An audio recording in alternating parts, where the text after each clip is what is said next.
Oh boy. Hello guys. Hello Mr. Sci-Fi. Hello table. Um Hope everyone's doing well. It has been a busy day. Adam, why don't we start with you so that so people can know that it's the same guy. Yeah. I don't see your Mr. Sci-Fi live yet. Really? It's my screen shows it. Let's live streaming YouTube. I've got it here. It's live. Yeah. Oh, yeah. There it is. There it is. Okay, great. Great. Now we have one person watching. What do they win, Adam? Yeah, that's me. All right, what do you win? Hi, Scott. So how are you doing, Adam? What's the scoop? So, welcome new folks that I haven't seen before or in a while. Yes. My name's Adam Sartain. I am an actor, voice actor, and I am also an associate producer on Space Command. Yay. And I have a clean-shaven face. Yes. Which wow. Many people, including myself, have not seen for a long time. And the reason why my face is clean-shaven is because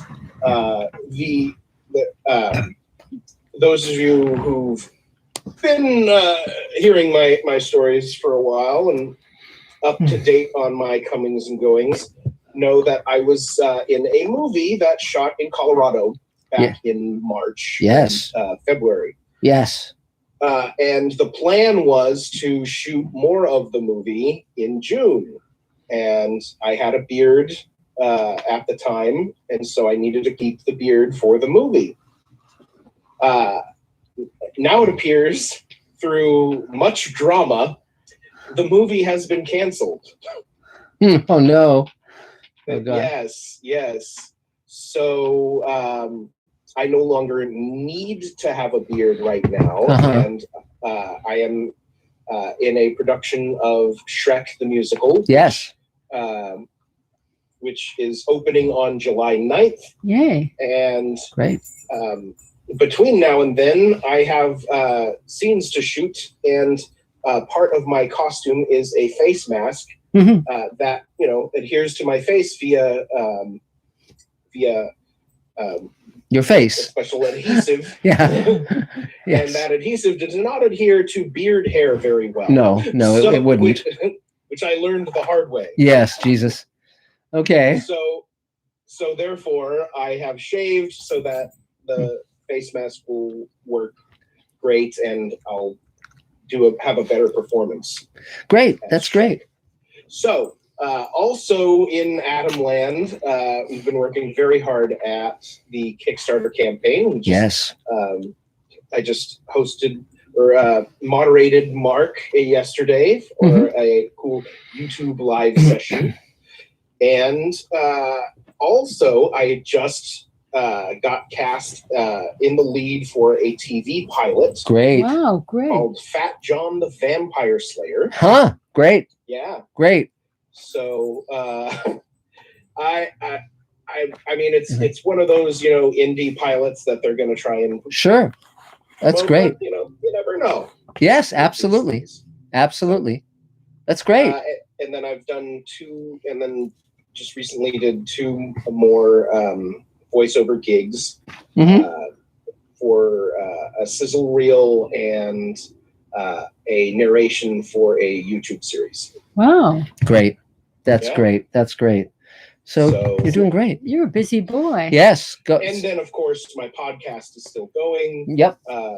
Inside Animation. We're now 2 episodes in, and my 3rd episode, where I interview Mark Zicree, drops on Monday. Yes. Excellent. That was fun. I think that's everything, but yeah, I've been a very, very busy boy. Yeah, well, we've come to the end of the table, I guess, and so we'll see you all next Thursday. So, that long. Yes. But that's great. That's all great. Is there anything you need, Adam? A rest. Yes. I know the feeling. Right. So, well, great. But congratulations. 3 cheers. Yay. So, do we have any questions for Mr. Sci-Fi yet? Yeah, let's take a look here. A lot of people saying hello. There we go. Scott Baker wants to know if you got the email he sent Yes. on waking from his nap. Yes. So I started reading it, Scott. I'll read it once the table's over and all of that. But I got the gist of it. So thanks so much for that. So great. So any other question, Adam, or should we just take? No, we can move on. Okay, Christine, do you want to go? Absolutely. Okay. So, hi, I'm Christine Laurie. I am a personal assistant, executive assistant, open to work, and am, I think I've been at the table less than 5 years, but more than 2, more than 3. I'm always very happy to be here and be with my table family, so to speak, and see the progress of what different people are able to do. I started a new class, which of course is on Zoom, and of course it's on Thursday nights. Of course. What happens. That's so fine. That's fine. You bet. Everybody's really extremely important to me. I'm very excited about the Space Command Kickstarter. That's I see that growing, and to know so many people who are table members also see that same vision. Yes. And I think that's part of what the table is about. Not that it's focused on Space Command per se, but that, if you have an idea and I have an idea and we share our ideas and we share our capabilities, then we can produce really amazing things that then get completed and produced and posted. And so it's very exciting. Yes. I don't have an ask, and I don't have a need unless somebody has an open opportunity they know about, in which case shoot that information over to me. I'll put the my contact info in the chat. Okay, great. Well, thank you. Yay! Thank you, Christine. So, Adam, is there another Mr. Sci-Fi question? Let's see. Uh-oh, look out. I hope you saved the beard as a perk that we can offer. I should have done that. Yes. By Adam's beard. Yes. You too. Yeah. Let's see. Oh, here we go. Kevin Scott, 76. Hi, Kevin. What do you guys think about the new CDC guidelines that say no mask if you're fully vaccinated? It's a little hard to get used to not wearing a mask, even if you are vaccinated, because we've been doing this for a year. But I'm glad that we're moving back towards something approaching normalcy. I would encourage everyone to get the vaccination, despite your concerns, because I had a few weeks ago, and I haven't turned into a zombie yet. That doesn't mean I won't, but but I just think we all need to be there for each other in this case. And it's a little challenging because they didn't outline the proof of vaccination. So I understand my restaurants are still asking for masks because there's no kind of there's no button that you wear that says there's no button. There's no, so, I'm one too, or whatever. People sometimes being arbitrary. You can have a lot of people you don't know. And so you're in an eatery where you're not sure if you're safe or not. You just have to hold up a mirror and see if they have a reflection. Yeah. So exactly. It feels a little premature, especially since there's no sort of thing that you can offer to get into a restaurant. But one thing I would suggest to anyone considering the vaccination is do not watch the 4-hour opioid special on HBO. It will leave you doubting the pharmaceutical companies for the rest of your life. So Elaine, I knew at the moment I heard about that special, I knew Elaine would want to see it. So I sat through 4 hours of that story. It's fascinating, but good Lord. But anyway, I digress. So so Nina, I guess you're next on my screen. If you want to go for it. I'm a little slow, sorry. That's okay. I'm probably going to disclaimer. My honey has been working his butt off on building the studio downstairs. Wow. And he's finally taking a day off and playing games upstairs. So that's why that's fine. So I'm probably going to go just on audio only, so I don't, because this is disturbing.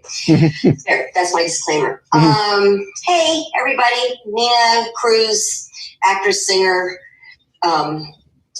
ballyhoo extraordinaire, and I got my book together. I'm singing again in a club on Saturday, and sang with a group in Paris today. Wow. Cool. Which would never have happened without the blessing of the pandemic. So wow, crazy, right? It's neat.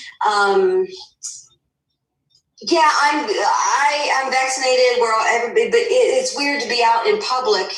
And I'm a very huggy person, and I went to go meet a group of people that I sing with, and it was really interesting because everybody was very huggy. And for the first time in my life, I could feel myself freeze up, even worse than this camera. So the psychological toll is interesting. Yes. I came up with an idea.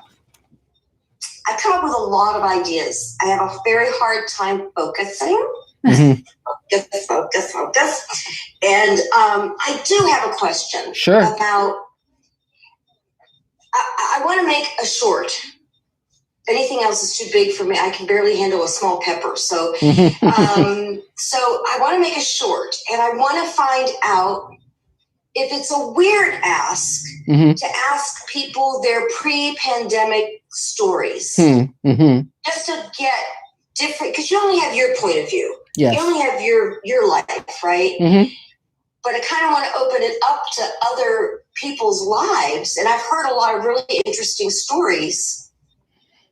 And I just, is that a weird ask of it just in life? Is that a weird thing to ask? No, I don't think so. I don't think so. I mean, I think people want to share their experiences of having had this happen. Especially having been so isolated, I think they want to have that kind of connection and see how other people have been responding, where you feel less isolated. So I don't think feel more connected, right? Right, yes. right. The only challenge of that project is the editing.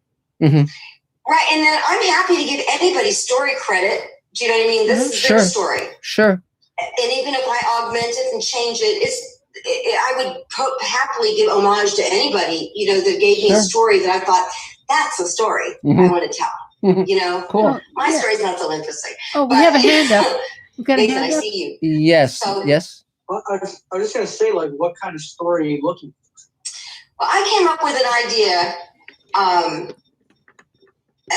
Everybody has the term, and then the pandemic hit. And I was in this group of women, and everybody was doing their pre-pandemic, and then the pandemic hit, And it came to me that it would be a great, Amazon did that Modern Love. They were about an hour shorts about people, different aspects of love, first love, sister love, all kinds of stuff, right?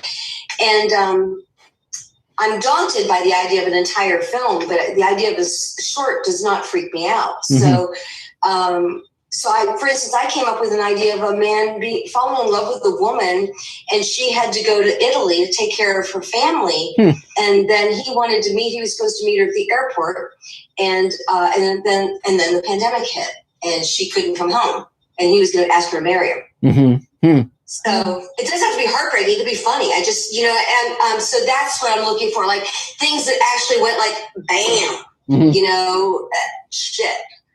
So, if anybody had, and I'm kind of like, I'm just putting it out there saying, if anybody has a story that, because you don't know what someone else's imagination, where you could spur someone's imagination. This one woman was divorced, and she got divorced and broke her arm, and, blah, blah, blah, and all this stuff happened. And she said, and then the pandemic hit. And I was just like, wow, because it made her realize what the priorities were. Yes. So anyway, thank you, Nathan, for asking that. It was even helpful for clarifying that. It's a good question. I have to write that out.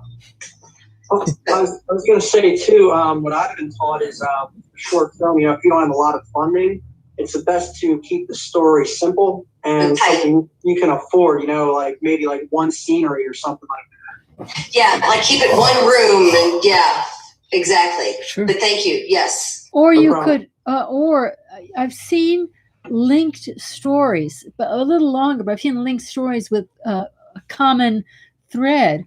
And if you had 2 minute, several 2 minute things, and then it hit, that would be very interesting. Two real things. Thank you. Great idea. I'll write that down. I can always count on you guys, man. Sure. So that was my ask. So Okay. thank you. And anybody that keep those cards and letters coming, I'll put my email in the thing. If anybody has anything, I don't care. I mean, anything I could play with. And, okay. Sure. And, That was my ask. Okay. That was my first ask, and thank you. Okay, yay, 3 cheers. So, Adam, do we have another Mr. Sci-Fi question? Yes, our next question is a Scott Baker question. Hello, Scott. And I'm going to, let's see. Yeah, I'm going to refer to his questions as Scott Baker questions from now on. Sure. It's great. He asked, with Elon Musk revealing his autism to the SNL audience, do you think we'll see more high-functioning autistic characters in media? I don't know. It's an interesting question. I think that many science fiction fans are on the spectrum. I think, because it explains a lot, quite frankly. And I applaud anything. I was glad that he came out and admitted that. I wasn't aware that he hadn't admitted it previously, but I applaud his courage and his. I think in admitting it, he's being of service to everyone else who has Asperger's or is on the autism spectrum, because I think a better word might be revealed rather than admitted. Yes, I agreed. I agree. Yes, absolutely. Yeah. Well, you can fix that in the edit, Dave. And but the point being, I already did. It's in your inbox. Yes, but see but like with the table that for the last 28 years, the philosophy of the table has been inclusivity, because the more you know a wide variety of people, the more you see them as just your family, just people, and it's only when people are excluded. That's why I'm so glad that disabled people, the Disability Act, all of those things, people who used to be spirited away, they're now in the world. I'm so glad that for instance, street curbs now allow, wheelchairs and other wheeled vehicles, because when I go to foreign countries and they don't have that, I'm aware of how incredibly limiting that must be for people with disabilities of a certain kind. So I think it's great. Yes. And in Space Command, it's definitely a priority to have as wide a variety of people as possible. So except they all have to be gorgeous. Yes, they have to be gorgeous. No, Elaine is joking, aren't you, Elaine? Yes, I am. Yes. Okay, great. So, Carol, you're next on my screen. Hi, everybody. Mi familia. One thing you missed when you walked out the room last week, and I wanted to reiterate it, was that you and Mark really inspire me, Elaine. Oh, thank you. Honestly. In fact, I'm going to show you how much you inspire me. Uh-oh. Hold on. This is how much. When I signed with my literary agent about a month and a half ago, I said, I'm itching to write something.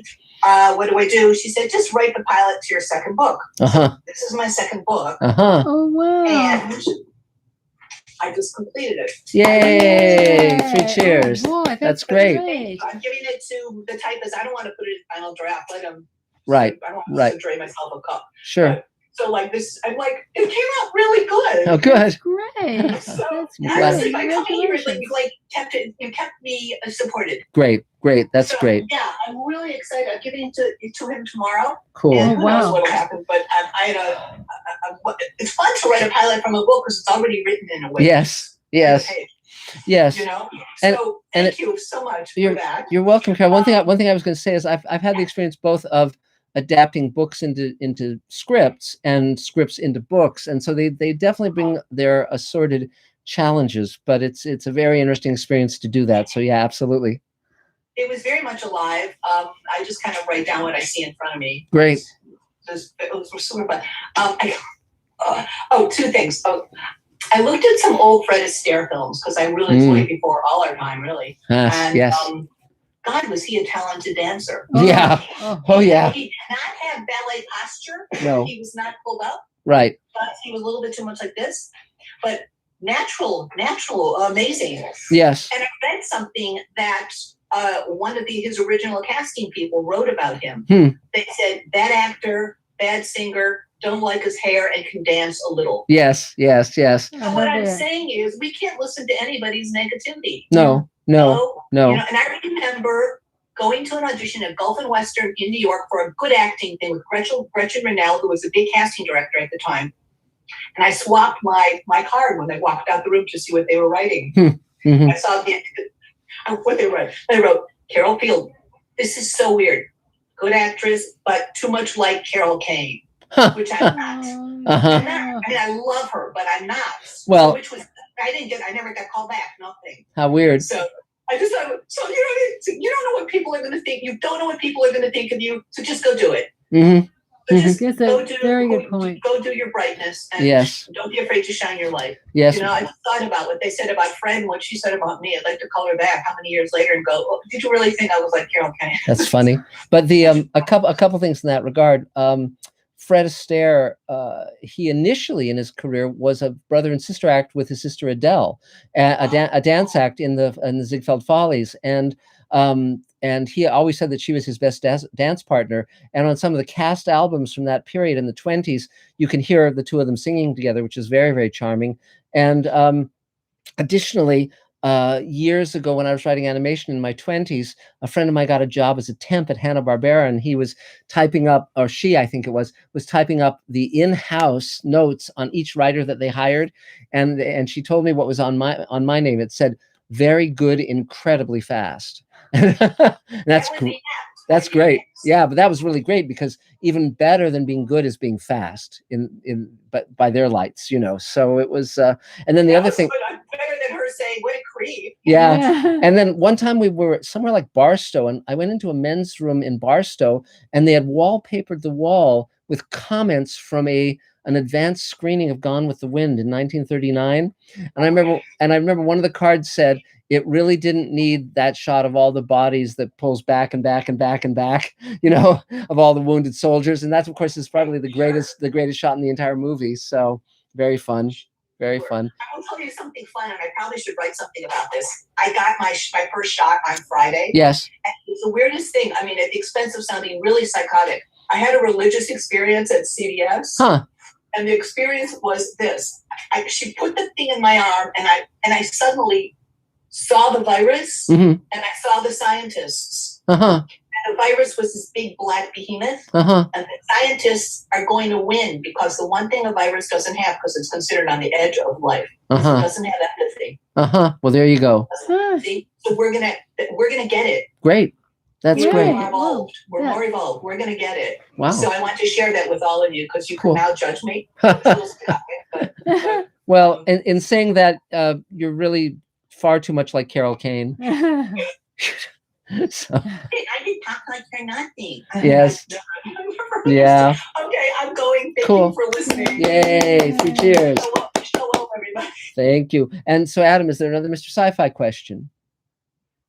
Yes. Our next question comes to us from SY. Wants to know, how is the Kickstarter coming along? We're getting toward the halfway point. We're almost, I think we're around almost at 36,000. We have to get to 80, but we've got over 20 days left of our 30-day campaign. So we're doing it, but definitely anything anyone can do to spread the word, anything anyone can do to kind of bang a drum or throw some money at the campaign is much appreciated. It's we're nailing down a very, very, very solid visual effects department, and it's going to really speed things up and make things run very, very well. And but that needs money to make that happen. So absolutely. So, but I'm glad we're doing it. And then I'm going to be doing another campaign about the Twilight Zone commentaries in the near future to finance one of Elaine's movies. So that's going to be fun too. So, because I have 104 commentaries left to do on the original Twilight Zone episodes. I've done 52 on the Blu-ray, on the Twilight Zone Blu-ray that I produced. So, yeah, so all is well. Things are cool. So let's see. So next on my screen is the ever young Dave Edison. I'm getting younger every day, but that won't go on forever. Yes. Neither will I, with any luck. So, yes, it has been a busy week. We've been cranking out these videos for the Kickstarter campaign while working on VFX shots and getting them in place. And it's just been very busy, and I haven't even been on a bicycle in several days. So I'm feel the muscles locking up. Not that there really are any muscles, but what passes for muscles. And so maybe tomorrow or over the weekend. But anyway, we're moving forward one step at a time, one frame at a time, and I guess that's about it. I see Tamir is on the Zoom call. Yeah. Yeah, that's the guy who directed Michael Lopez's short film, You'll Be Okay, which a couple of weeks ago I got off to sound design and to Bonnie Janowski, who might be here a little later as the composer of the film, and to Mark Ogushewitz, who we'll see eventually, I suppose, who's doing the color. And so it's off my plate for the moment. But hopefully those will be back to us, and I'll slap it together, both willy and nilly. Good. And so we can get it off to a couple of festivals that Tamir wants to hit. I think on the 24th. That's our deadline for that. And another project that I've been working on that over the weekend got the final audio on a feature film shot during the pandemic called Fear Frequency. And so that's now in the hands of the directors and producers for last looks and QC. So maybe that'll be done. And I like when projects are done, don't you? Yes, it's lovely. I didn't know they ever were. Yeah, really. So yeah. Some of them seem like they won't ever be. Yes, really. But so anything you need, Dave, other than rest? Oh, I'm not going to get any of that. No, I probably an A-cream. Okay. Other than that, I'm okay. Yay. 3 cheers. So I just want to praise his talent, because he was fantastic during the whole process. He made it easy for me to do my job. Great. And that's what a director can ask for, and he was amazing. So cool. Thank you, David. Okay. You're welcome, Tamir. Great. Cool. 3 cheers. So Adam, is there another Mr. Sci-Fi question? Yes. Let's go to Circle K, who wants to know if you've seen the new internet craze where people stick magnets on their arms where they got the vaccine. No, but I haven't heard of that either. I don't think there's anything too peculiar for people to do. I think that we are an interesting species, definitely. I think one of my favorite quotes about mankind is that they say that it was something like along the lines of, they say there are five species of great ape, but in reality there are 6, except the 6th one got to name itself. So so that's good. And so I guess Nathan. Can I do a follow up one thing? Yeah. Regarding Michael Charles Lopez, who we haven't seen in a few weeks. Yes. Some of you may know he's been staring down the barrel of some cancer treatments. Yes. For some spots on his liver. And just FYI, if you're so inclined and you're good thoughts kind of people, I don't pray, but I certainly can offer good thoughts. He's got surgery coming up. I believe he said on the 21st. Great. Not too invasive surgery. That's hypo. They basically just poke a scope through and burn it off with a laser. Great. So it might even be outpatient treatment. Wow. But that's coming up. So great. All good thoughts for our friends. Yes, absolutely. Thank you, Dave. Yes. So Nathan, you're next if you want to jump in. Yeah, hey, thanks for having me. It's a pleasure to be here. I was referred by Robert A. Davis. Sure. You were familiar with him? Yeah, sure. Yeah, he's a great guy. But I'm an actor in the Philadelphia area. Where's Robert been lately? He's in Los. I don't know. I had a class with him. That's where I met him, actually. Okay. We haven't seen him in a while. Glad he's doing well. Yeah, he's great. Yeah, we always have fun together. I actually asked him for a lot of help with audition, or just reporting stuff like that. So, but okay. Yeah, I write, and I also dig into self-development, and I also play guitar, and cool. Yeah, I'm a musician. But what I'm here for is I basically, he told me that I'm looking to move out to LA. Yes. And I've been looking at rentals, and it's looking like, I'm going to be paying like $1,000, for myself if I'm going to be on my own. Yes. But there's also like shared living, which is like Yes. 700. Yeah. And I didn't know if you guys knew of anyone that was looking for a roommate or something like that. Knew of anything. Yeah. Well, here's what I would suggest. The table is made up of thousands of members, and we have an email component to that. So David Bartlett, whose name is on the screen, and he'll be jumping in at some point, he handles signing people up for that. And there's two different emails you can sign up for. One is the industry related one, but then there's a life related one. And the life related one, you can say, hey, I'm coming out to LA to make my way as an actor, and if anyone is looking for a roommate, I can this is what I can pay, and that'll help things a lot. I'm sure a lot of people would like to have a roommate, and and so forth. So because the rents are high for everybody. Yeah, well, not for us, but for most people. One thing I would recommend is that West Hollywood, which is the small town that we live in, has rent control. And that has been enormously helpful to us over the years. I mean, it's really given us a lot of disposable income. So that might be because we moved here 172 years ago. Yes. We came in our covered wagon to this apartment, and yeah, absolutely. But the covered dish. By the way, the California, I believe, statewide. Correct me if I'm wrong, but I think has rent control now. At least if we don't get a governor recalled and some changes made. Yes. I think it's a 4% annual increase. That's great. Yeah, but yes, absolutely. Coming to LA makes a lot of sense. And so, anything else you need, or any other questions you have? So what? Just emailed Adam Bartlett. You said? No, David Bartlett. It's a name. If I don't know if you can see his name on the screen, but he's the one. So if he should be joining us shortly. If not, Dave can text. You can put a. Yeah, we can. Yeah.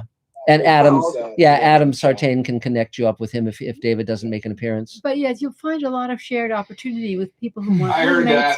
There he is. Yeah. There we go. There he is. Yikes. So talk to that guy. Who is wanting to talk to me? Nathan wants to get signed up for the table email, so you guys can coordinate. Oh, absolutely. I'm the guy. I'll give you a whole speech about it when I talk. Yeah. Okay, great.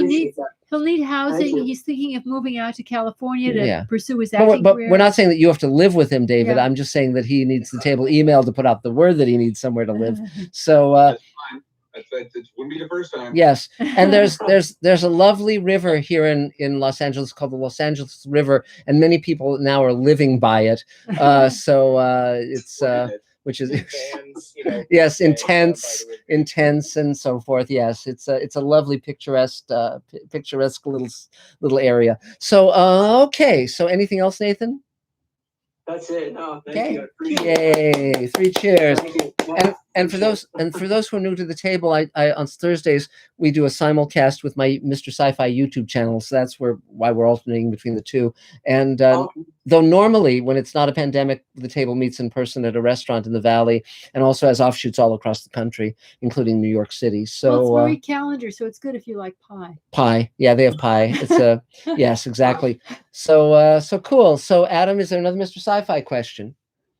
Yes, but first I will say, Nathan, there are also several Facebook groups out there that are just for people looking for roommates or looking for a roommate situation. Right. So I would definitely look into that as well. Yes. Okay. Absolutely. Do you know any off the top of your head, or? Socialite LA is one of them, I think. Okay.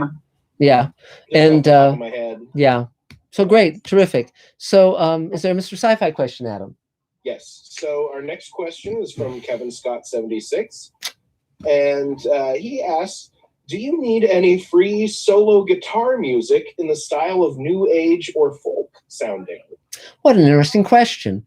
Not off the top of my head, but you never know. So so watch this space. Maybe perhaps if it's free, could send us a sample, markzicree@gmail.com. Well, could they forward it through our composer? No, that's a very bad idea. Okay, all right. Yeah, no, just email me at markzicree@gmail.com.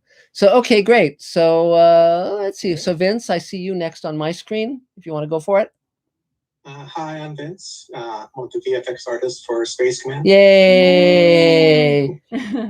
I've been a little bit busy. I finally finished editing and putting together a small Star Wars short for the Rancho Cucamonga Star Wars Reads Day. Wow, cool. And I've also got contacted out of the blue from one of my old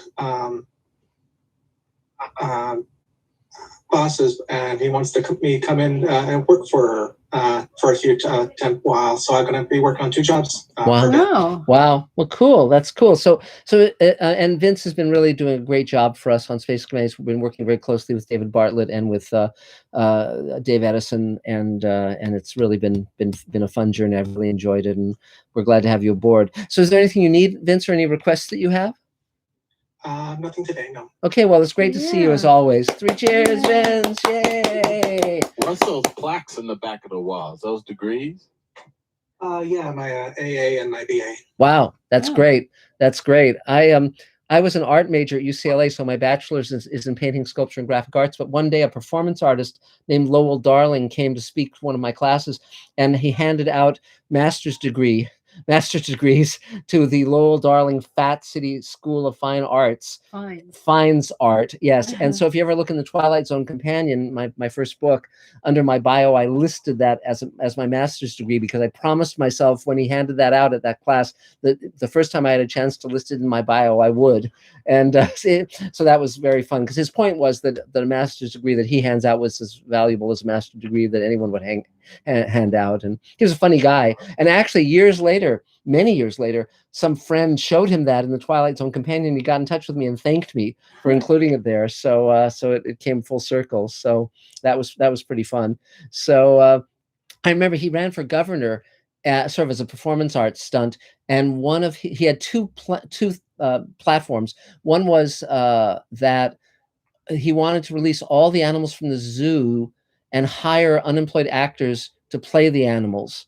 And so they would be in the cages instead. And the other thing is, to help alleviate the traffic problem, he wanted to convert every parking meter into a slot machine so that it would pay off, at various times, to encourage people to park longer. So funny guy. So anyway, it's great seeing you, Vince. Yay, Vince.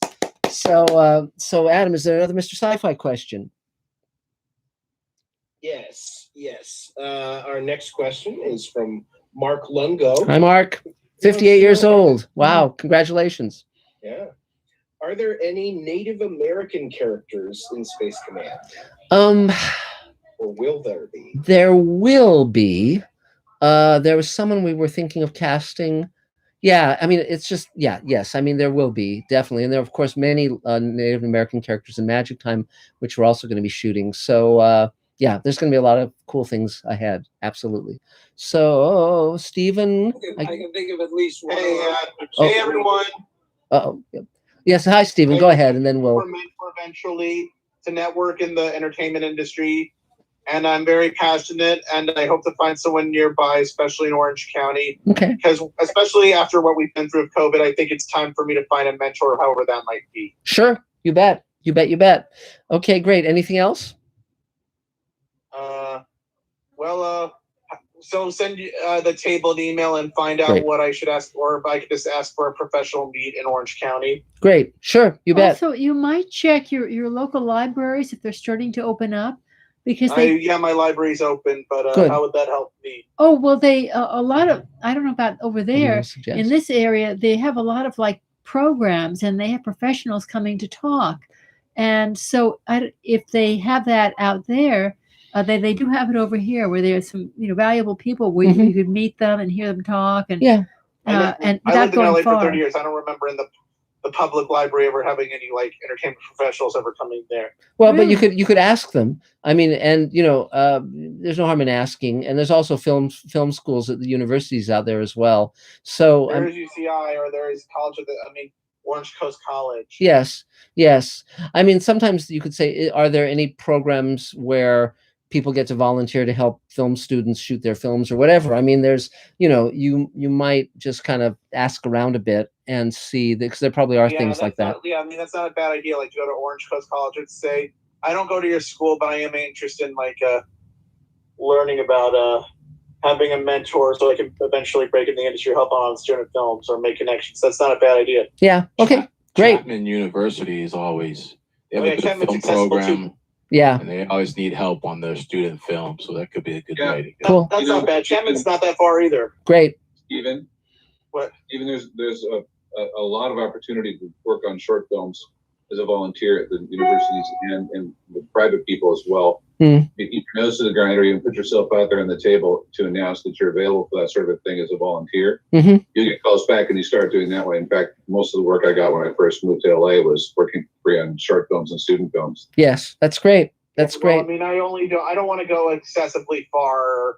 That's why I'm saying like my area. That's why even Chapman's not too bad. Yeah. Well, I would definitely talk to some of the different colleges locally. I think that's a good idea. Talk to Robin because she's my coach. Sure. That's great. I mean, Sure. the more you network, the better your shot. Yes. Yeah, Yes. I mean, especially because I want to lead Trader Joe's in the coming years, especially since I'm so close to paying off my car and after what we've been through with the pandemic. Sure. Yeah. Absolutely. Okay. Absolutely. But I can't quit till I find another job. Well, yeah. Of course. Yeah. Anything else? I'm sorry. I didn't mean to interrupt you. Could you know anyone in Orange County? Can I send you a personal email from my Yahoo buddy? I don't know someone specifically, but one of my brothers is a professor at Cal State Fullerton. He's in the math department, but I can ask him about any film department they have there. He might I be think able. they might have one in Fullerton. That's Yeah. like me driving to West LA from Calabasas back in the day. Without Really? any traffic.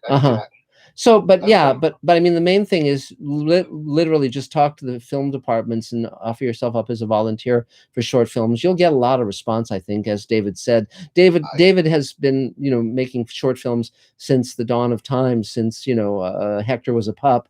And, and he can really, I think. Films. I made silent films. You did. And before that, and before that, you painted sequential images. Robin, you know Robin, right, Mark? I don't know what Robin. What's Robin Williams or Robin like some lady.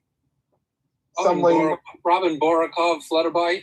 Yes. I do absolutely. That's the one who tells me to go to the table all the time, and she's the one who pushes me really hard. And with the right connections, I can get there. Okay, great, terrific. Good. Okay, well, 3 cheers! Yay! Thank you. I wouldn't mind learning how to edit, or maybe like I was saying, like I might be part of the self-determination program, and maybe one of you guys could set me up with someone close by that could teach me how to edit or rotoscope better. Sure. So I could work on my autism traveler videos or something like that. Sure. You bet. Thank you. Okay, great. Thank you. Good seeing you. So, but I don't know if Fullerton has a film department. I think they would because definitely Orange Coast College and Chapman do. Yeah. And Chapman. If Chapman is close, that's good. Yeah. I do know for Chapman's accessible. Yeah. Fullerton has a animation department. Yes. I tried animation. I literally did an animation class 2 days. I dropped it. I mean, I tried it literally 2 days and I dropped it. Okay. Well, that's fine. Then that's not for you, obviously. So, but yes, but absolutely. But more for me than animation because I think with the right. I mean, I was in a program like a year and a half ago. I just didn't have the right mentor and it was just too fast. But I think with the right training, I could have gotten there. Yeah. But anyway, I think these suggestions are good ones. So, anything else, Stephen? Nope. Thank you. Okay. 3 cheers! Yay! Is there another Mr. Sci-Fi question, Adam? Yeah. Let's go to El Johnorino. Hello, El Johnorino.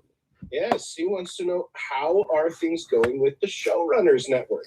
They're going well. I'm in communication with Rod Serling's lawyer, his representative, his agent, and the family on the Rod Serling project. We did the second Zoom table read on Sweet Haven, the show we're creating with Rockne O'Bannon. We're moving forward with Space Command, obviously, and it's just a matter of just getting it all pulled together. So, but it is moving forward. Everything takes time and energy, and it's just finding that balance. But we are moving forward. It is going well, and so yeah, thank you for asking. So let's see. So I guess Tamir is next on my screen. Hey, Tamir. Hey guys, how you doing? Good. How you doing? Yeah, so I like mentioned, I just finished working with Michael Lopez and Great. Dave Edison on my short film, You'll Be Okay.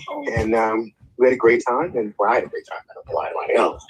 But it was nice to work during this pandemic, to be creative in this field. I don't have an ask. My only thing would be, I know that you guys are in your process. You guys, I'm volunteering my service. If you need anything, I'm available. I used to get emails from the asks, but I don't get that anymore. But so just include me if you guys need any help. I'm willing to give my services. Oh, wow. Great. Paint, labor, or whatever. Oh, wow. That's great. Okay. Give a call to David Bartlett. We are looking. Okay. Great. Good timing. I actually have a painting thing happening and a carpenter thing and painting thing happening really soon. Okay, but let me preface, I'm not good at it. I'm just saying. Oh, no. I can teach anyone to be a painter. Okay, great. Okay. Yes. Do you want me to email you or? Yeah, when I talk, I'll give a whole speech about that. But yes, you should email me. We'll definitely get together. Okay. Okay, great. Anything else, Tamir? No, that's it. Great. Tamir is going to volunteer to help us paint. That's great. Terrific. Absolutely. I hear he's just spectacular at it. So I welcome his contributions. He's known as the Da Vinci of the paintbrush. So terrific. So absolutely. But thank you, Tamir. And again, I love the fact that people step up to help, and you don't have to be a master at anything. You just have to be willing. And and be very careful around sharp objects. That's the main thing. But but I think the reason I work in television rather than be a novelist solely is because I like to work with other people. I like to work with a whole team of people. I like to collaborate with a wide variety of people, and so it's that aspect of it that really I find engaging. Because the solitude of being a novelist. Many of my friends are extremely antisocial, and they're novelists. They're these pale, sad creatures, and I certainly have the ability to write novels. I've done it, but it's not the life I want. I like being around people. So thank you, Tamir. I appreciate your offer of help, and we gratefully accept. Absolutely. Terrific. Well, thank you. So you guys give so much. So yes. Thanks. Well, yeah. Well, we love it. So, Adam, is there another Mr. Sci-Fi question? Yes. Our next question is a Scott Baker question. Yeah. And Scott. He asks, do you guys watch The Good Doctor? Veronica Cartwright was awesome on the latest episode. Oh, how fun. No, it's one of the ones I haven't gotten to just because, we're busy, but I love Veronica Cartwright. I've been a huge fan of her work from, Alien and Invasion of the Body Snatchers and The Birds. I mean, and she was also in the Twilight Zone episode, I Sing the Body Electric. So she's a wonderful actress. I'm thrilled that she's going to be, in Sweet Haven, one of the Showrunners network shows. So and that was off of Billy Mumy, of course, because Angela Cartwright, Veronica's sister, starred with him in Lost in Space. So he was gracious enough to recommend her, and I jumped at it. So that was terrific. So great. So let's see. So David Bartlett, it's your turn. Go for it. I'm David Bartlett. I am a filmmaker, a teacher and human rights activist, and a producer on Space Command. Yay. I'm in charge of a lot of things on Space Command, one of which is painting. Yes. So I'm always happy to have people help me paint. We have an actual carpenter who's going to come and help us out a little bit, which is great. Very, very valuable carpenters. So they build things, and then, funny enough, they have to be painted. So that's what we're doing. I have a career from when I was 10 years old. I made my first film. And I made more films and did a lot of theater in high school. I went on to move to LA in 1980, where I started working right away on the biggest film being shot in Hollywood at the time, called Under the Rainbow, which starred Chevy Chase and Carrie Fisher and 50 midgets and dwarfs. They were called that in those days. And it was the story of The Wizard of Oz being filmed. They gathered up all the midgets and dwarfs from all over the world and put them in one hotel, and none of them had seen more than one or two ever. And they went crazy, and they got drunk, and they had orgies, and they got all kinds of crazy things happen. This is a factual story. So they set this film around that incident.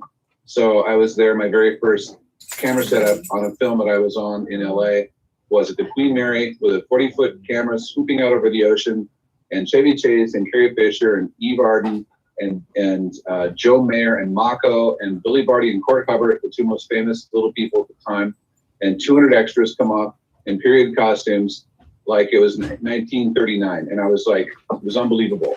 So that's how I started in Hollywood.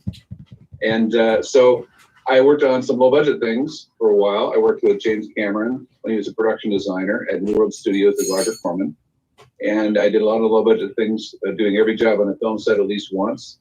That's how I got my first screen credit, my first paid check from a filmmaking job, which was great. And I bought my first car from a filmmaking job on that film too. So I have a lot of fond memories of New World Pictures.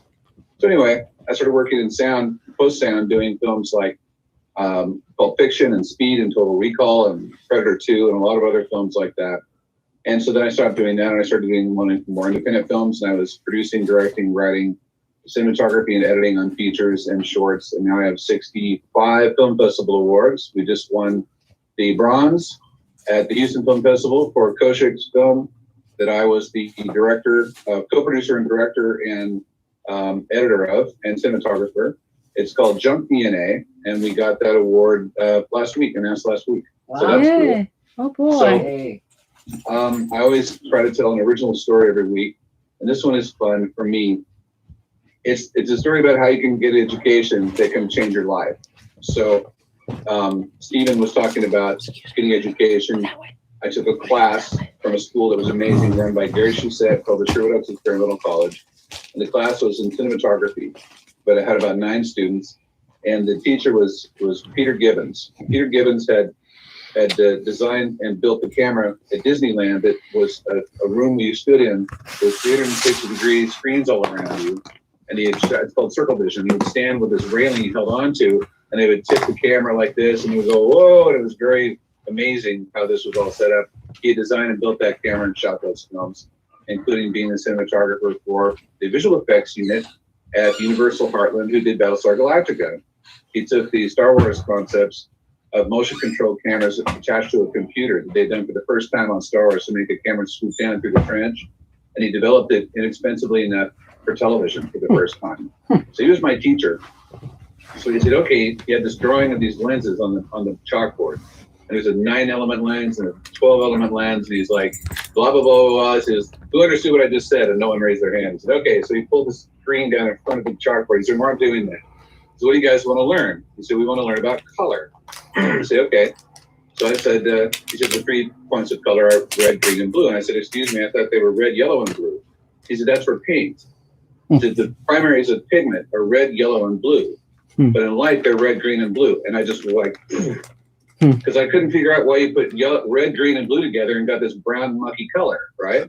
Well, it's because it's not going to give you white like light does. So he says, okay, there's secondary colors of red, green, and blue. They're magenta, yellow, and cyan. He says, and you light with the secondary colors. Again, oh my God, it blew my mind. And those lessons never left me from a 5-minute point that he gave me in that class, and it served my entire career as a still photographer and a cinematographer from then on until now.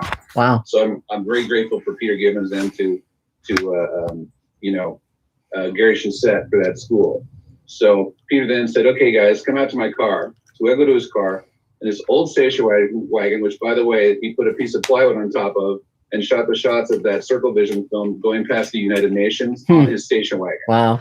He had pictures of that, which is cool. We brought out these big boxes with leather boxes with old brass corners and stuff, heavy boxes, like 20 of them.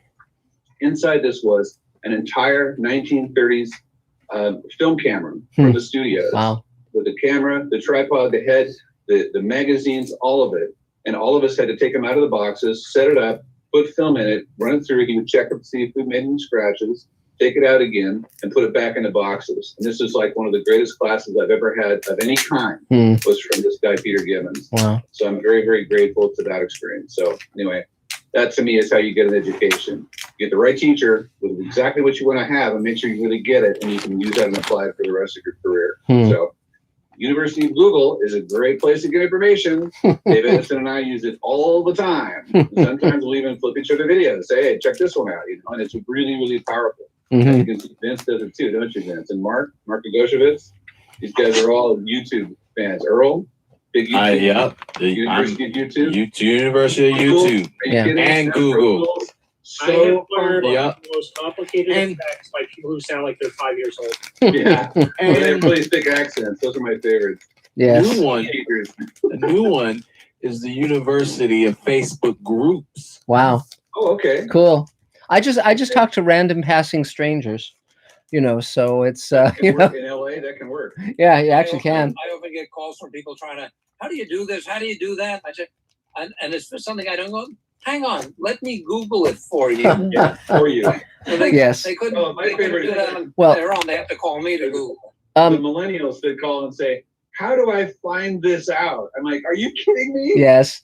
I used But to have to go to a library where they had a book no, but and hope it was there. yeah, but see, Dave, one thing I think you should do, Dave, is when they call you and say, how do I do this? And you say, you can, let me Google that for you. And then you should turn to them and say, oh, by the way, go online and type in sarcasm, definition of.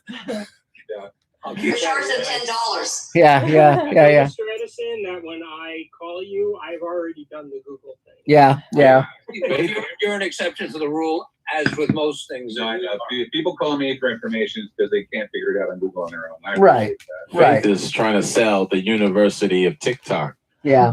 So But I'm just talking about random friends who are just start somewhere, check it out first, and then ask me. Yeah. yes. By the way, David, I've never asked you this. I've never asked you this. I don't believe I have. But that film that you've discussed before, your first film that you made, does that film exist anywhere? Yeah, I have it on 8mm. I transferred it to 3/4 video a long time ago from a telecine, not very well. I actually want to get somebody to do a frame-by-frame transfer of it and fix it. Wow. But it's great. It's 30 seconds long. The oldest I was 10. The oldest actor in the film is 9. And the story is Frankenstein and the Wolfman get in a fight. Dracula wakes up out of her coffin. There's diversity casting even then. She wakes up, she comes over, she stops the fight, she puts on a record, and everyone dances. Great. Cool. So I'm going to dig that film up. So I think Random People Passing By is going to be the title of my autobiography, Mark. yes, Thank I you. think so. So anything else you? Oh, go ahead. I'm sorry, David. I can do now the Space Command part. Yes, please. Space Command part includes people that might want to work on Space Command as any kind of number of positions. I think that Nina there has got her photo op auditioning for Sunset Boulevard, which I think she's got a shot at, frankly, from her picture there. And Adam, with his new do, is definitely going to be up for Jurassic Park 9, whenever that happens. Yes. It'll be good. So volunteering is a great way to work on Space Command. Paid positions are available, especially painting and set building. We do have some spots like that here and there, little bits. Coming up here, more than little bits. I have a really great electrician gaffer person who's going to start wiring LEDs in our consoles here soon for some upcoming shoots that we have in the next month or 6 weeks, maybe. And there's all sorts of little things like that that can be done. I also have the need for someone right now, if you want to help. I need to get organized a massive amount of materials that Mark and I have on behind the scenes footage and stills that go back sometimes 9 or 10 years.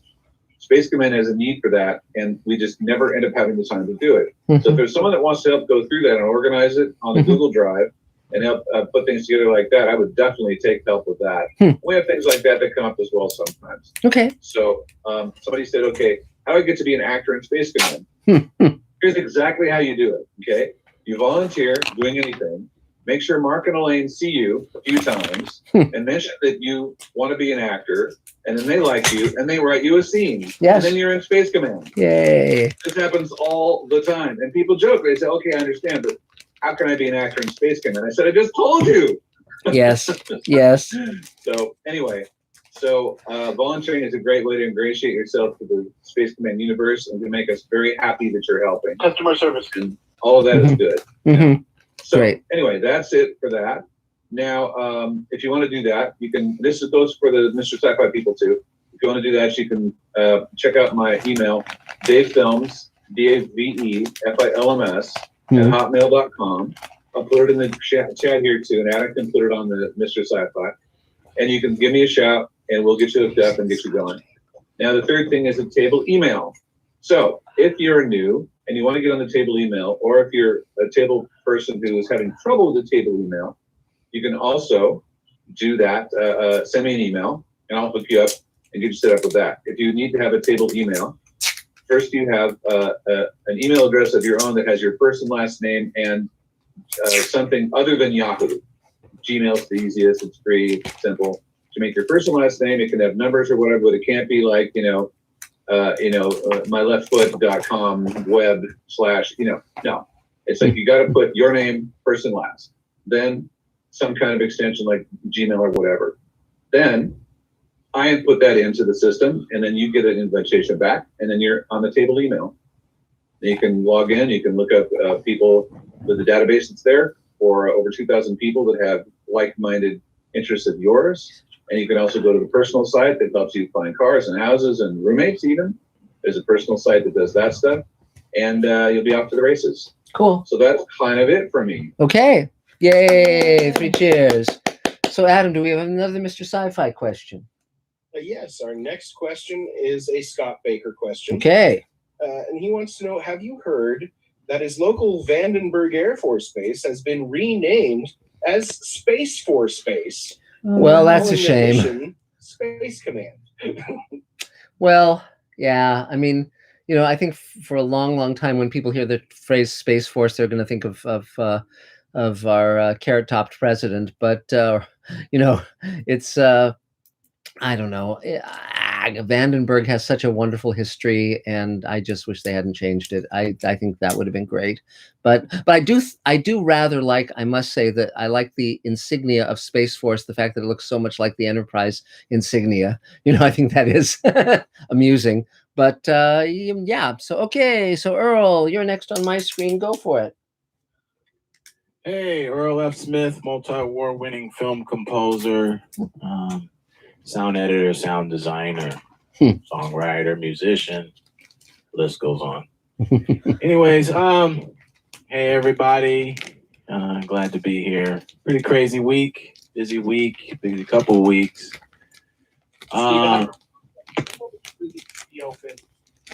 Say it again. Who spoke? Oh, I think someone's not muted. Oh, Stephen, you might want to mute your thing if you're. There you go. Thank you. Earl, go ahead, please. Super excited. I have been getting gear, and I finally got a third. There are these pencil mics that I plan to use as a decatry, which is recording classical music. Wow. And then also today I got word from Tim Campbell, who's the last guy alive from the original AKG corporation, where they made the vintage C12 microphones, which is now price of like 18 grand per mic. Wow. And so that's going to be sent over. And for a plan, one thing that I've been putting together is I'm going to write chamber music, and I'm going to go around into the old churches, like Catholic churches, or Protestant churches, or so forth, Lutheran churches, and record chamber music in them and shoot with video. That's neat. So I'm pretty excited about getting that going. Yeah. Hey, Earl? Yeah. You know the band Cowboy Junkies? No. Their first album was recorded in a church environment with mics set up, rehearsed, and straight through the mixer to DAT. Wow. Oh, wow. No mastering. Done. One time done. Wow. Wow. That's and it's neat. an amazing album. It has an incredible ambience, and because of the whole concept of the environment and the way it was recorded and the people that were in the church and their headspace, it's got a unique sound that's really pretty amazing. And I think it's been like $5,000 on the entire album. Wow. It was a massive hit. And so Cowboy Junkies, check it out. Whoa, wow. I'll check that out. Yeah. And that's basic. And that's is how I'm doing. What I'm been working on is combining the classical world with the recording world and with the film TV world, and taking the best elements from each world and combining them. So there's a lot of classical music recorded. Well, in a certain sense, there's not a whole lot. Like you go on YouTube, there's not a whole lot of really good recordings, like the quality recording. That people focus more on the performance. So this is something that I have been planning on doing, and now it's going to come into fruition. Cool. I spoke with Leah Zicree, who is Hans Zimmer's first chair violinist. Wow. She tours with him in his touring orchestra, and she's a phenomenal improviser. in multiple styles, but not everyone utilizes that. Money, fear, or however. Mm-hmm. So I spoke with her, and she's glad to be a part, and I'm writing that in. So even on classical music, in different styles of classical music, whether it's Baroque or the Romantic period or 20th century atonal music, I'm going to write these parts where she can shine. Wow. And the hopes is to get more attention as well as fun and possibly album sales as well. Cool. And then utilize some of this music for the films that I'm working on, that it can be used as tent music, to spark ideas and edit into their film. And since it'll be my music, I can re-alter however needed and then re-record based on that. And I think in the churches, it'll have a really unique sound. Wow. And then showcase these churches, being real beautiful with video. That sounds great. That sounds great, Earl. So anything else you need? I might need something else. I got word from Sac State. Mm-hmm. And they try to pull a fast one on me, and I got denied. Jeez. So, I'm starting to see the pattern. I've been watching the past week, Justified, which is based on a book and about Kentucky. And I'm starting to recognize this pattern of being in a big city person coming to a small town like Sacramento, and they're like, "Get out of here, big city person." Jesus. So oh man. I spoke with the graduate office, and I had a really good email that came back that rebutted their comments, and I believe that the dean will get behind, and they'll have no choice but to let me in. That's great. Okay. That's great. Good. Well, and if that fails, you can always go to UC Davis. No, I they said no also, and I think on the same type of grounds. For instance, to give an example, Paganini is a violinist his pieces are extremely difficult, and they're known for that. And there's one that's at the top of that list called "God Save the King."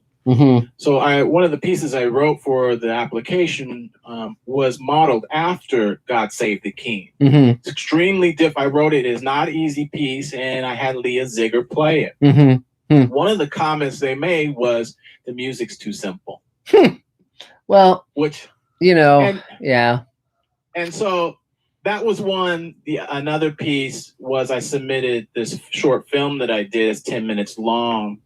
That won a worldwide award. And, film music has to serve the purpose of the picture. Yes. And this movie, every female that's ever watched it has ended in tears. Yeah. And it won Best Dramatic Picture. Yes. And so to call that simple, and then I said to the dean, well, look at here. Here's the award. Here's the link. Here's my name. Yeah. Here's the credits. Oh. So, I mean, anyways. There's a reason they call it stupidity. I mean, it's, it's like, it's, yeah. And there's always been a gap between the educational world, academia, and the professional world. And yes. I know that. Yes. And I'm willing to, humble myself, but I want to bridge that gap. No, Why can't I be a professor who has experience yes. and that's involved like David Recklin? You just need allies. I mean, the more you get people on your side and people behind you, a lot of this stuff is total bullshit, and you just need your troops to kind of, And there are some universities that have professionals, but the university I went to, like Cal State Northridge, these were undereducated professors who were so fearful and jealous that whenever a real professional would come in, they would close ranks and get rid of them. Yeah. So and I know that's clearly what both Davis and Sac State, I believe, is trying to do. Right. I can see who listened to my music on the SoundCloud, and there was only one person from Sac State, and that person just graduated from Davis. Wow. So the ace in the pocket, what they didn't know is the comments. I was already ready for negative comments, and it was just making the decision who I would go after. Right. Since Davis would require 5 years versus Sac State 2 years, which I plan to do it in 3. Yes. I decided to settle for the Sac State. Right. And I think I will have a great experience there once in. Yes. And whether a professor wants to, is jealous, and I dealt with that. I dealt with that at Northridge. Yes. And someone giving me a B when I clearly deserved an A. Yes. Things like that. But at this point, it's knowing how to maneuver. And we learn this in the industry. There's all kind of people that stab in the back and do this and do that, and we learn how to deal with that, how to not take it personal, how to still maneuver and get things done. And so I think, and has David Raiklen been advising you on any of this stuff, or are you in communication with him? I haven't. You might want to. I speak to David Raiklen quite often on Facebook, and he's quite involved on my Facebook. Yeah, but you might want to just give him a call and talk to him, because you never know who knows someone somewhere and who can put in a word, or just get advice as to what he's done that's worked. I mean, I strongly believe in rallying the troops. It's like, don't. I was going to say don't suffer in silence, and I know you're not being silent here, but definitely go to someone who can do something about it, because it has nothing to do with you. It has nothing to do with your ability. It's entirely just people who don't give a shit. But to mention that, and then after the Davis, as I thought about it more and did research more, what I decided is I'll go after. I think USC is a better fitting for me. Yes. And just what they do there, and how they're involved in the industry, and just the overall mindset. Yeah. And the more I think, David Raiklen, I love him. His personality is so kind and open and teachable. Yes. Willing to teach, especially when we went to Comic-Con. Yes. I got to meet Pope, through him. Yeah. Conrad Pope. Oh, I thought you meant the Pope, like Francis. But I mean, no, but David Raiklen is definitely, I mean, he's like Gandhi with more clothes, so it's, but we all think the world of David, and, though, we needn't go into which world, but anyway, the point, but yes, absolutely. So, but reach out to him. And also, my friend Chris Wyatt went to USC.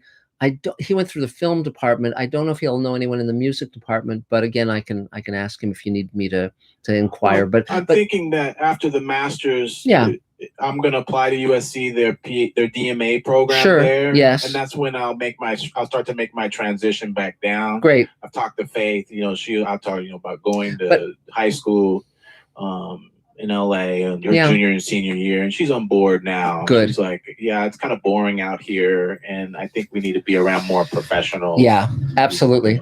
Cowtown. Yeah, so, I do. But that's my plan is, and I was thinking of coming through David Raiklen. Yeah, I think that's a good idea. I'd give him a call sooner rather than later, frankly. Okay. I would recommend that. So great. Anything else? Anything else, Earl? Okay, yay! Thank you. Three cheers! Yay!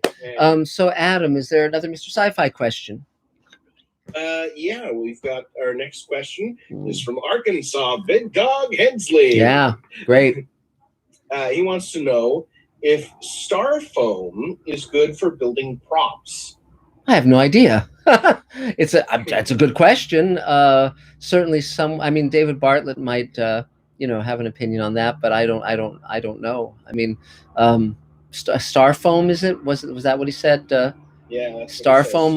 I don't know, because I'm not, but there's different. It depends on who you're talking to, but each guy who builds props is a certain special. The one guy that I know builds them out of solid blocks of aluminum, and that's all he does. Another one does. It's a prop. Steve does that. Another one does the drop castings from wax.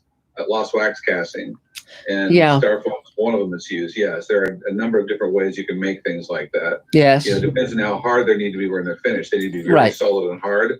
That's a certain type of foam. If they need to be rubbery, that's another kind of a rubber foam. They're more durable, but they don't look quite the same. And some of them can be painted easier than others. So it's kind of an involved. I would recommend the theme of the night, which is a Google. Start with that. Cool. Sounds great. Yeah. Thanks. So let's see, Mark Gushwitz, you're next on my screen. So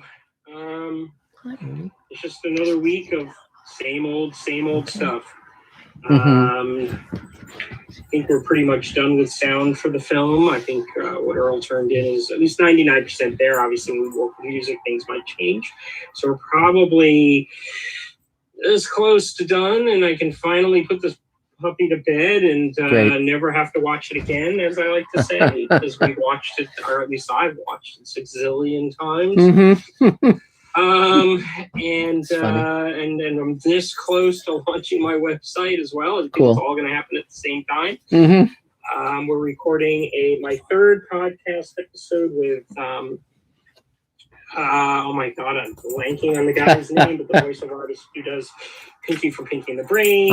He's one of the Animaniacs, and Rob Paulson. That's Yay. Don't tell him I forgot his name. I don't want him to know. But that's going to happen a week from Monday. Okay. And we're going to be talking about a really interesting film. And then I just want to line up a 4th person who I think might be Del Howison. I've got to talk to him a little bit further. And then number 5, I think I'm going to come after you, Mark, for lucky number 5. Sure. It's kind of like an anniversary type Sure. episode. And so we'll talk about that. Mm-hmm. Cool. Been watching a lot of interesting movies. Nothing new, but as I do these podcasts and stuff, I ask them for runner-up, and they tell me all these really interesting movies I did or never seen or never heard of, so I've been checking them out. Great.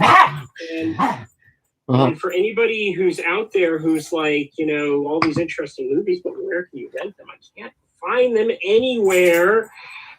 Because a lot of these movies just aren't streaming. Mm-hmm. I found this weekend an incredible video rental house. Mm-hmm. I just wanted to take a couple hours away from life, so I looked up used DVDs. I found a place in Pasadena that I thought I could purchase movies from, but they don't really sell. But I tested them with names of movies like Forgotten Silver and Equus, and they had them all. Wow. And it's a place called Videotech, and it's in Pasadena. So if you're looking for a movie and you can't find it, don't give up until you check them out. They have a website. Cool. And with their whole entire library, you just do a search by. You can't do a search by director, unfortunately. You can do a search by name. Cool. And Mark, I think I have Equus. Really? Well, I have it now too. I just at least I rented it. I could not find that anywhere. I've always wanted Sidney Lumet, but I went through a Sidney Lumet phase, and I was picking up all the Sidney Lumet films, and that ended up in there. That's great. Richard Burton and Sidney Lumet. That's cool. Great. Also too, up here, the prehistoric dinosaurs. Everything is so old, and yet people don't. They have the old video places here. So if you want to send me an email, Mark, on what you can't find, or anybody else, I'll look, because there's a video place right around the corner. I have a huge thing with all old stuff. Great. This was literally really hard to find stuff. Somebody on the chat's asking for a video store around. Wow. No, they're not. They used to be a pretty good source as well. Yeah. But I literally walked in. They don't have an alphabetical thing of movies. It's all by director. Yeah. The very first thing I saw there was this director, Hector Babankas, who did the favorite movie of my puppy show, and he did Kiss of the Spider-Woman. But then they got these miscellaneous titles I've never been able to get my hands on by the guy. And I just started looking through all the lists and all these directors. And oh my God, I've been searching for that. Oh my God. I asked him point blank, because I've been searching for Meet the Feebles, because I don't want to buy it for $30. Mm-hmm. I was looking for it to rent, and you can't stream it anywhere. He's like, oh yeah, we have that. Unfortunately, it's out. But so I know there's a lot of people out there, and I talk about movies that are like, well, I can't get my hands. That's great. Don't give up until you reach. And now they are in Pasadena, but the rental's 7 days. So, so beyond that, is there anything you need, Mark? There's absolutely nothing I need at this moment in time. I just didn't want to bore everybody with the same old. So I thought I'd give this piece of information that people might find useful. Cool.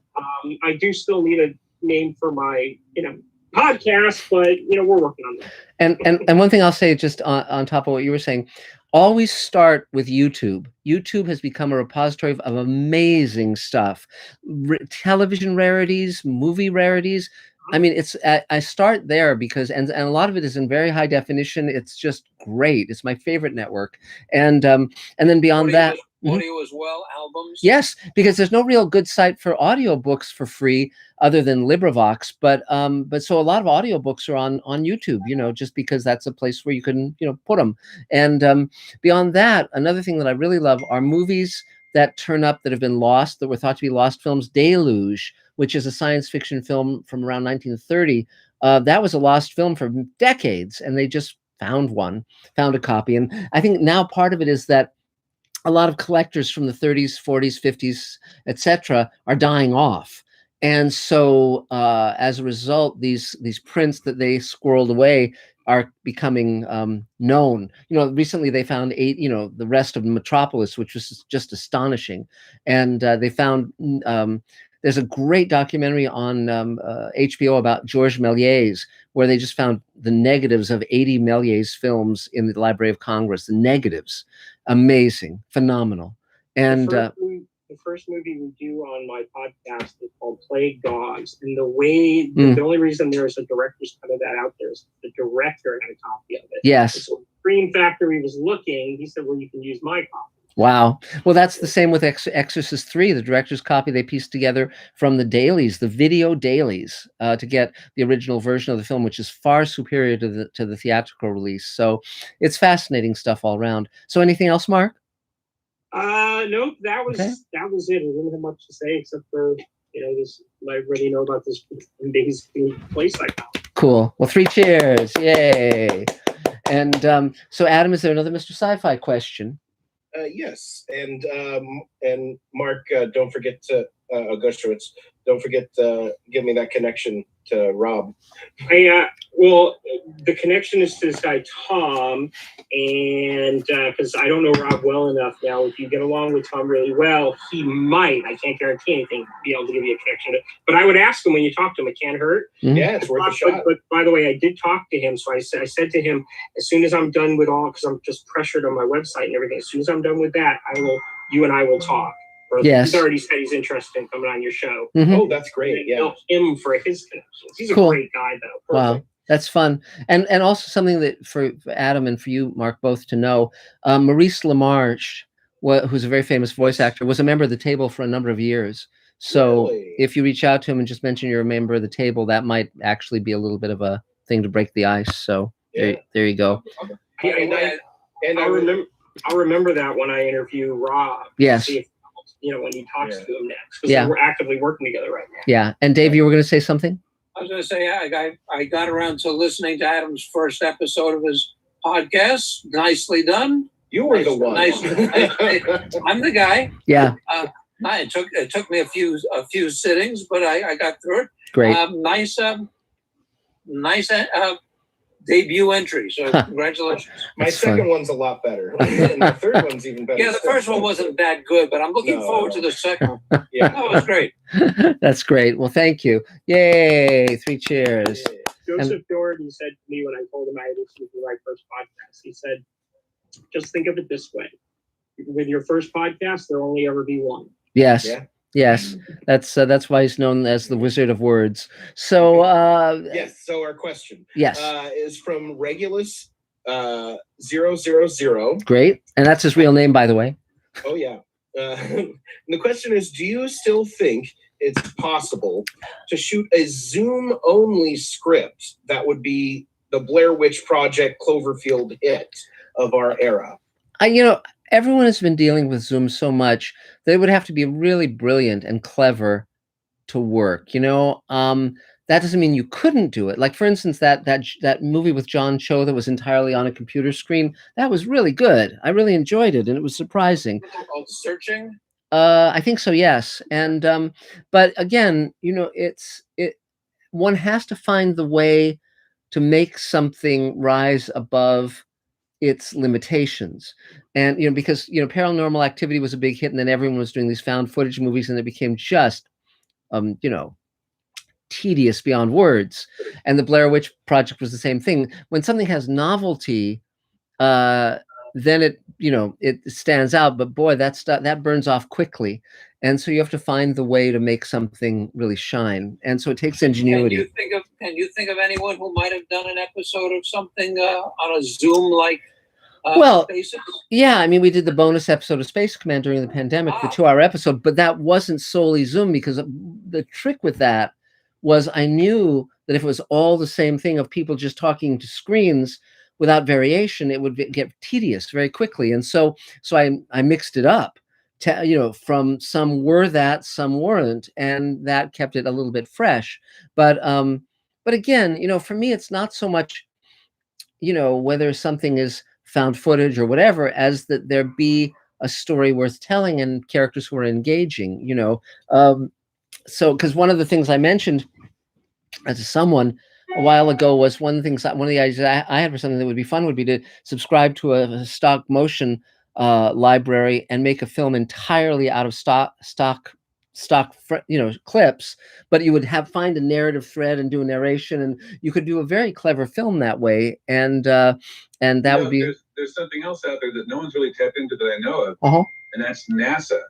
NASA has offered every single video they have in a wider range of formats for free. Yes. So you can put those out there. You can use them in films. You can use them as backgrounds. You can do whatever you want with them. Yes. Yes. And the one thing you have to be careful with that is if it's a joint mission between NASA and like the ESA, the European Space Agency, or some of the other foreign space agencies, there might be limitations on that permission. So you just have to make sure that the clip you're using is free and clear.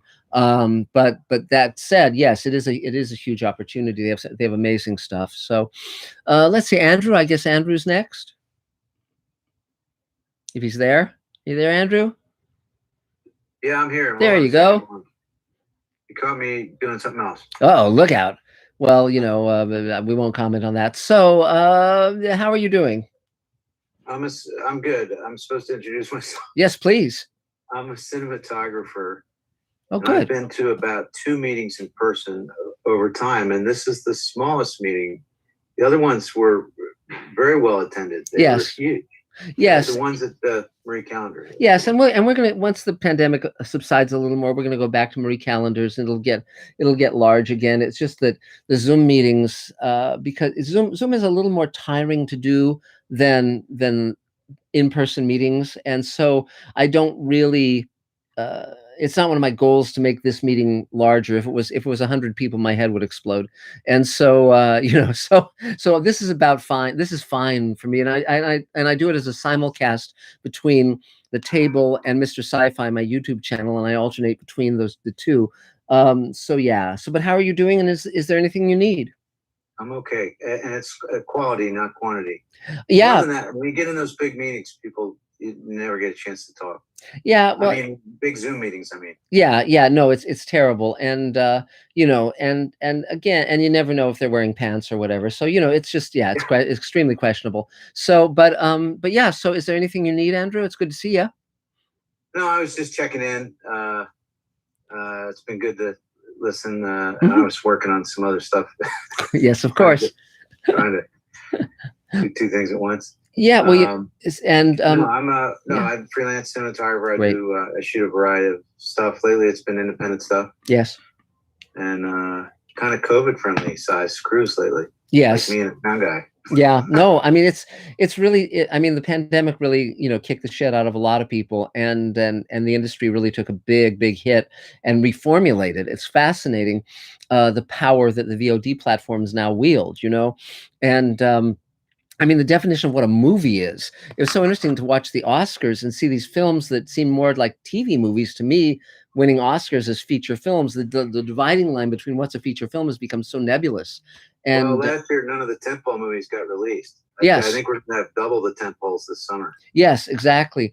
But interestingly enough, one of our crew on Space Command just won an Oscar. It was our sound guy won an Oscar for Sound of Metal. So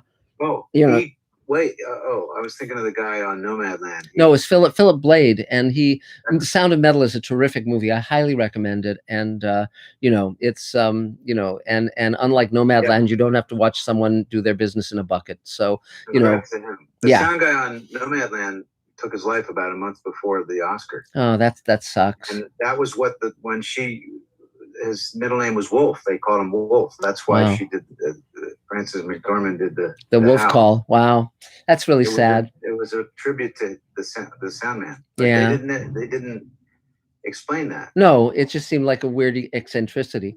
Yeah. But you know, it's like, what the fuck? What is she doing? You know, I thought, oh, she's gone around the bend. But Well, they knew.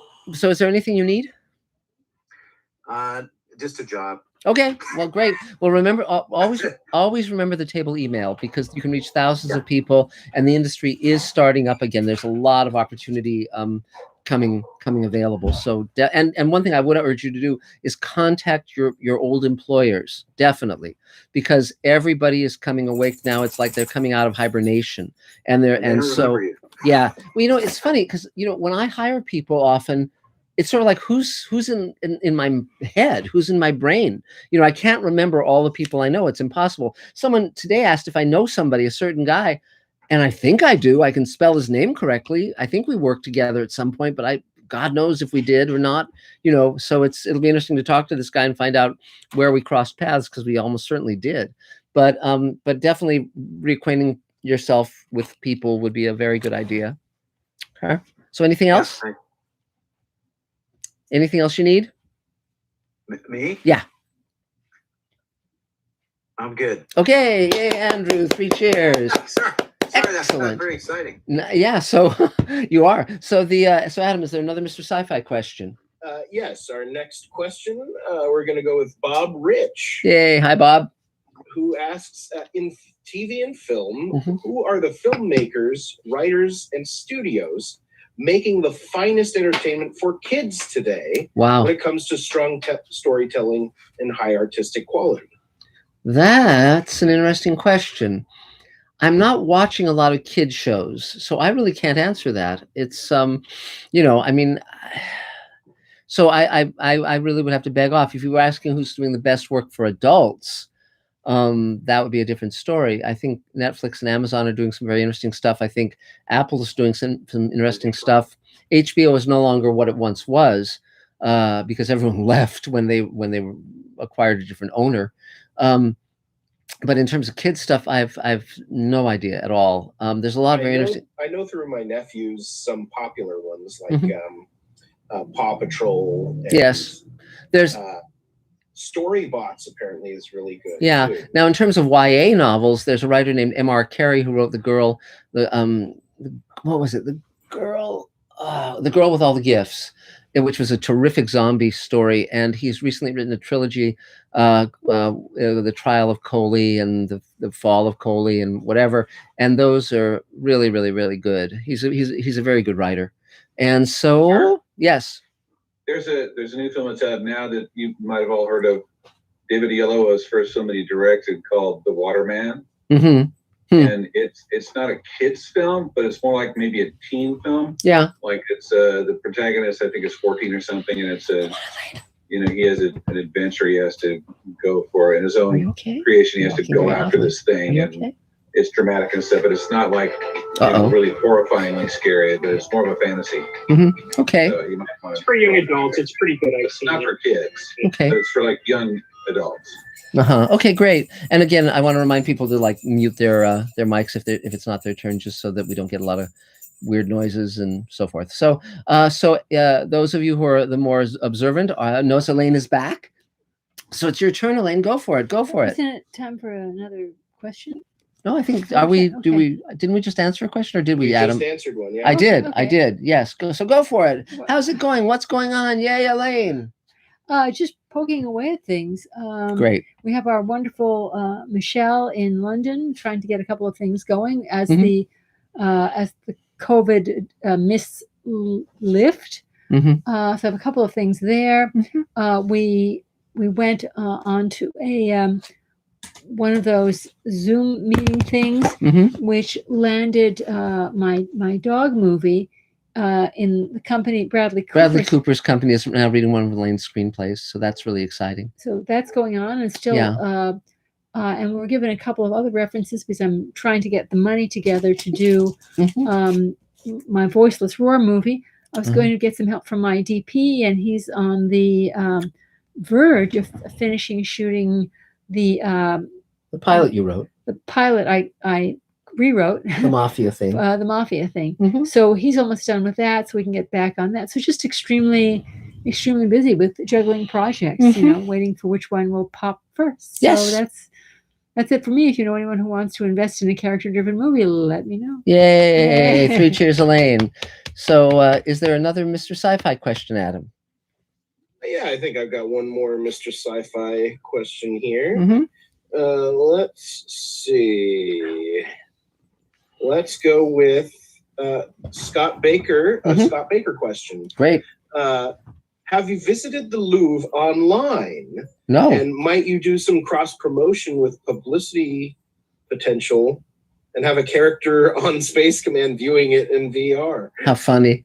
That's very funny. I haven't viewed it online. Elaine and I visited the Louvre many years ago, which is, very fun. But no, so I'll check it out. Absolutely. I have reached out to Aptera to see about, if they give me a car, I'll promote Aptera.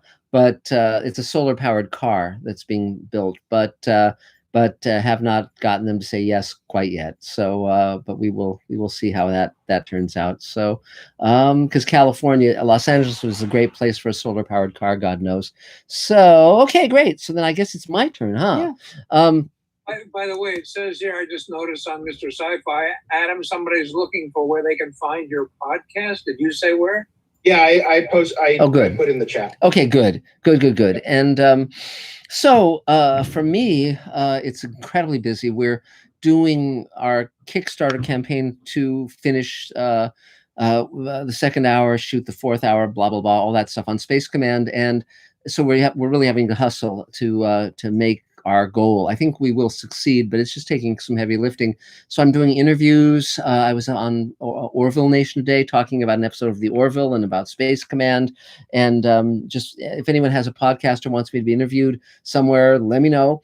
And meantime, we're working on visual effects on Space Command. We're working on all sorts of stuff.